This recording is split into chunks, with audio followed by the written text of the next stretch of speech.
Приказ остановить операцию наступления. Срочные переговоры США и Москвы. Путин и Трамп заявили о перемирии на украинской линии фронта. Слова о победе РФ и поражении Украины. Громкая оговорка из Штатов. Белый дом срочно запросил помощь у Путина. В чем? Детали. Требования отставки. Главу переговорной группы от Украины хотят сбросить. Новые детали в деле о коррупции в окружении президента. Украинская оппозиция требует ответов от Зеленского. Массовые аресты силовиков в Украине начались. Представители СБУ бросают за решетку, что происходит. Прорыв России в украинский тыл, а также взятие украинскими военными контроля над территорией РФ. Где, почему и как. Заявление сторон. Удар по авиации. Захват власти военными. Решение под контролем генералов. Израиль призывает мир к борьбе за евреев. Теракт в столице. Свобода для себя, запреты для остальных. Как живут дети российских депутатов и провокация в Германии. Об этом и не только. Досмотрите. Друзья, всем привет! Это «Время прядков». Коротко, четко и по делу о том, о чем говорят в мире. Спасибо за поддержку, и я начинаю. Масштабная детонация в городе. Сильнейший взрыв потряс Харьков. Взлетел на воздух автомобиль, припаркованный у одного из супермаркетов. Местные паблики писали: огнем охвачена машина военных. По словам мэра города Игоря Терехова, инцидент произошел, когда в супермаркете было много людей. Обошлось без жертв. Один человек пострадал. В магазине взрывной волной выбиты стекла. Также повреждено как минимум 9 автомобилей. По словам свидетелей, автомобиль сначала загорелся, после чего началась детонация, а вскоре прозвучал один громкий, но очень мощный взрыв. Есть кому умирать, некому рожать. Так прокомментировала демографическую ситуацию в Украине демограф Элла Либанова. По ее словам, всего лишь за год население страны сократилось на 1 миллион. По состоянию на февраль 2026 года на подконтрольных Украине территориях живут всего лишь около 29 миллионов человек. Основные причины уменьшения численности людей – естественное сокращение, война и миграция. Люди уезжают и не возвращаются. В странах ЕС сейчас почти 4,5 миллиона украинцев, и с каждым месяцем шансы на их возвращение уменьшаются, утверждает Элла Либанова. При этом уезжают в основном молодые и образованные люди. Ученую цитирует издание «Левый берег ЮА». Нам грозит вторая волна иммиграции, когда отменят военное положение. Уезжали в основном молодые женщины с детьми. И если семья не распалась, если женщина там устроилась, то очень велика вероятность, что не они вернутся сюда, а мужчины уедут к ним. И снова тревожная цифра. 70% женщин в возрасте 25+ имеют высшее образование. Мы теряем не просто людей, мы теряем высококвалифицированных, образованных людей. Немецкая помощь Киеву. Миллиарды евро в бюджет для Украины. Один из главных доноров определил суммы. Германия утвердила ключевые параметры бюджета на 2027 год, сразу закладывая 11,6 миллиардов евро в 2027 году и по 8,5 миллиардов ежегодно до 2030 года для Украины. Министр финансов Ларс Клингбайл подчеркивает, что суммы могут меняться в зависимости от потребностей Киева. Параллельно Берлин резко наращивает заимствование до 196,5 миллиардов евро, окончательно отходя от прежней жесткой финансовой политики. Общие расходы вырастут до 543 миллиардов, и главный приоритет – это оборона. Канцлер Мерц при этом указывает на рост глобальных угроз, включая Иран, как причину такого разворота. Отвечая на вопрос о сокращении поддержки Украины с 2028 года, министр финансов Ларс Клингбайл указал на кредит ЕС в размере 90 миллиардов евро для Украины, который ранее блокировался Венгрией при уходящем премьер-министре Викторе Орбане, но теперь был одобрен странами ЕС. Выступая на пресс-конференции, Клингбайл добавил, что показатели финансового плана могут изменяться в будущем в зависимости от потребностей Украины. 200 боев в день, давление и новые точки удара в Харьковской области. Войска РФ активно прощупывают новые направления, которые могут стать ключевыми для будущего наступления. Особенно горячо на Купянском и Изюмском направлениях. Это не разведка боем, это постоянный штурм, говорят в Украине. Цитирую. Мы замечаем, что россияне испытывают, возможно, новые участки, которые они могут выбрать для себя как приоритетные для будущих наступлений и попыток продвинуться вглубь нашей территории. Пока все эти попытки для них остаются безуспешными. Наши воины полностью контролируют все направления. Российская сторона при этом также пишет о боях в Харьковской области. Заявляется, что цель штурмов – расширение буферной зоны. В российском военном ведомстве утверждают, что под контроль россиян перешел населенный пункт Землянки. Аналитики Deep State при этом не подтверждают потери. Судя по картам, землянки находятся под контролем Украины. Однако красной зоной, то есть подконтрольной России, стала соседняя территория населенного пункта Дегтярная. Установление контроля над населенным пунктом способствует расширению полосы безопасности вдоль границы. В то же время ВСУ заявляют о взятии части территории России под свой контроль. Речь о контроле с воздуха, беспилотном. Командующий силами беспилотных систем Украины Мадяр, который буквально накануне заявлял, что российская территория в радиусе 2000 километров превратилась в зону постоянного риска из-за дальнобойности БПЛА, теперь заявляет об ударе по российской авиации. В Воронежской области в 150 километрах от линии фронта были поражены 2 вертолета РФ Ми-28 и Ми-17. Там они проходили оперативную дозаправку и межполетный технический осмотр. Цитирую. Удары были нанесены в заднюю центральную часть моторного отсека, обходя лопасти главного винта. В результате нанесенного удара уничтожен как минимум один специалист из обслуживающего персонала вертолетов, который попал в объектив дрона. Российские военные аналитики пишут об особенности атаки. Помимо управления самими дронами, осуществлялся еще и объективный контроль со стороны. В то же время армия РФ заявляет о переброске своих сил в тыл Украины и прорыве. Речь также об ударных и полностью управляемых дронах. Z-военкоры накануне активно постили видео того, как контролируют все, что находится в украинском городе Днепр. Управляемый БПЛА пролетает над городом-миллионником. Весь сигнал передается российским дроноводам. В украинском Минобороны признают, такие дроны заходят все глубже в тыл. Детали уточняет советник министра обороны. На данный момент зона действия управляемых шахедов с севера достигает Киева, с запада Полтавы, а с юга – Днепра, Кривого Рога, Одессы и Николаева. Как я уже рассказывал, технология МЭШ позволяет формировать цепочку из БПЛА с радиомодемами, по которой в воздухе передается информация. Приказ остановить операцию и наступление. Перемирие на День Победы. Путин и Трамп договорились о прекращении огня. При этом каждая из сторон сделала противоречивые заявления. Срочные переговоры между Москвой и Вашингтоном состоялись накануне вечером.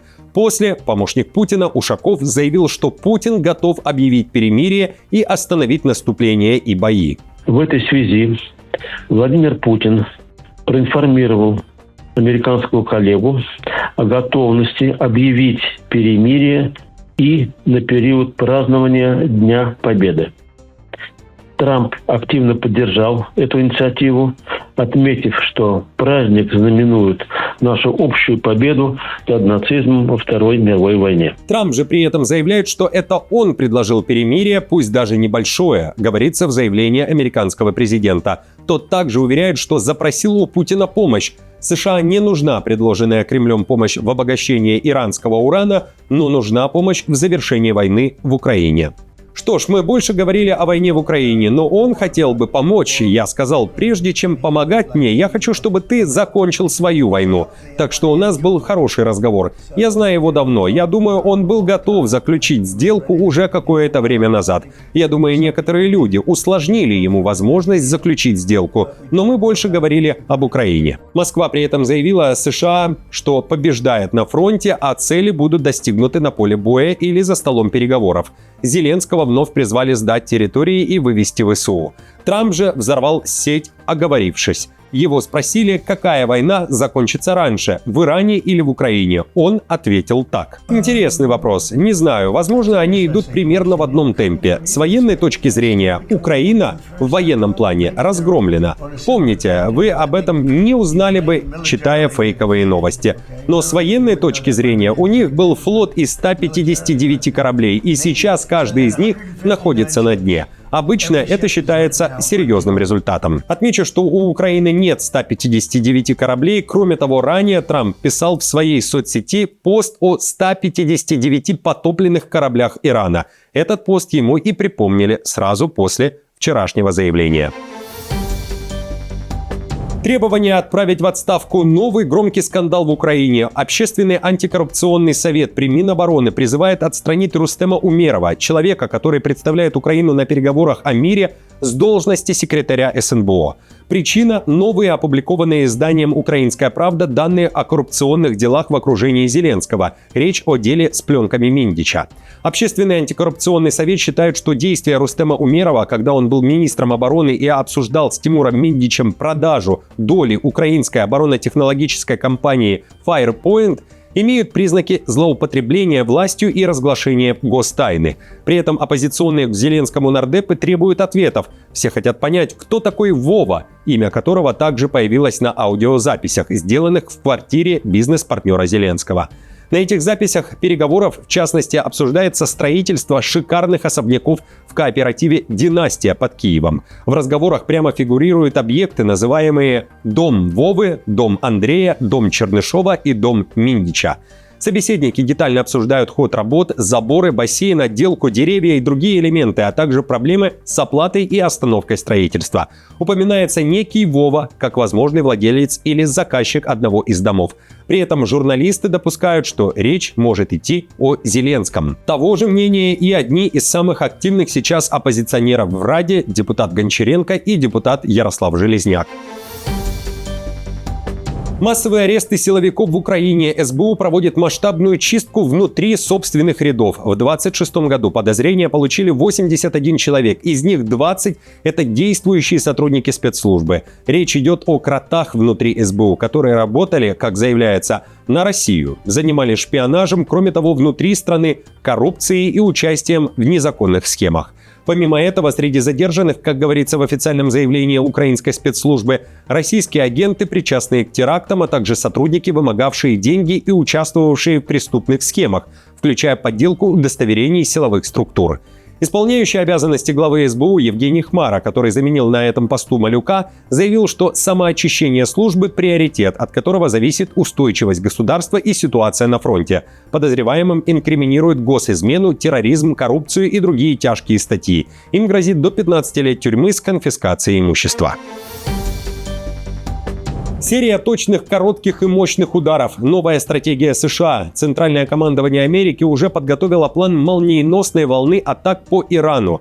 Об этом пишет издание Axios. В материале напоминают, Трамп отказался от условий Тегерана, а морская блокада Ормузского пролива сохранится до достижения новой ядерной сделки. Цитирую. Блокада в некотором смысле более эффективна, чем бомбардировки. Они задыхаются, как откормленная свинья, и им будет еще хуже. У них не может быть ядерного оружия, заявил Трамп Axios. Он утверждает, что Иран хочет заключить сделку, чтобы добиться снятия блокады. Они хотят договориться. Они не хотят, чтобы я продолжал блокаду. Я не хочу ее снимать, потому что не хочу, чтобы у них было ядерное оружие, добавил Трамп. В Иране же предупреждают об ответном ударе. В то же время, по данным разведок, в Иране произошел захват власти военными. По данным Рейтер, ключевые решения теперь принимает корпус стражей исламской революции. После убийства Али Хаменеи в первый день войны формальным лидером стал его раненый сын Маджтаба Хаменеи, но реальная власть ушла к генералам. Они определяют стратегию и политику, тогда как новый лидер лишь утверждает их решения, говорится в материале.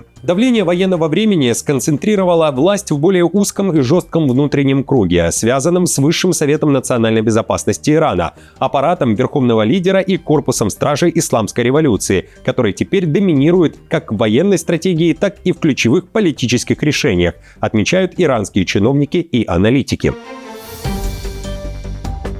Теракт в столице. В Лондоне неизвестный с ножом напал на людей в районе Голдерс-Грин, где проживает крупная еврейская община.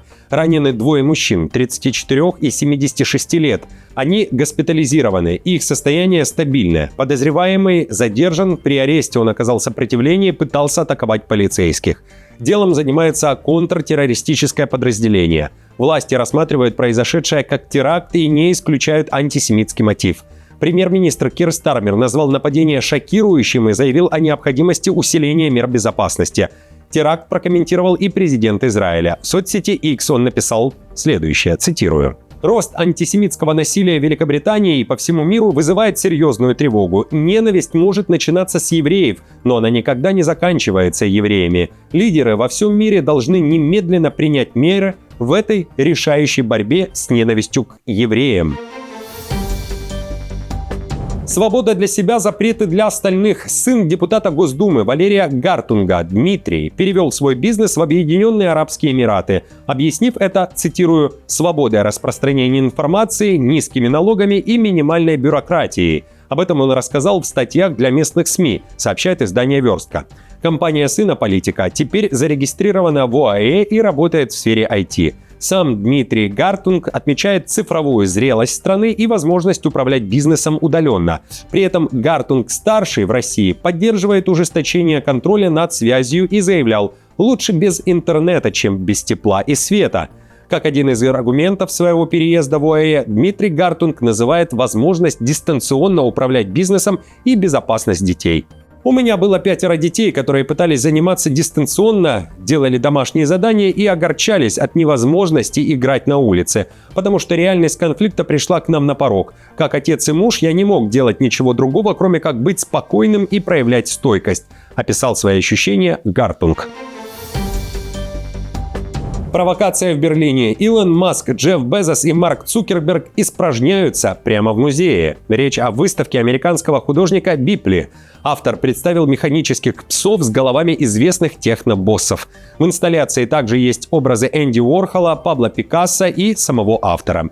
Роботы-собаки перемещаются по залу, фотографируют все вокруг и обрабатывают изображения с помощью искусственного интеллекта. Затем печатают полученные работы и выдают их наружу. Каждый снимок — это фрагмент реальности, который искусственный интеллект изменяет так, чтобы он отражал характер конкретной собаки.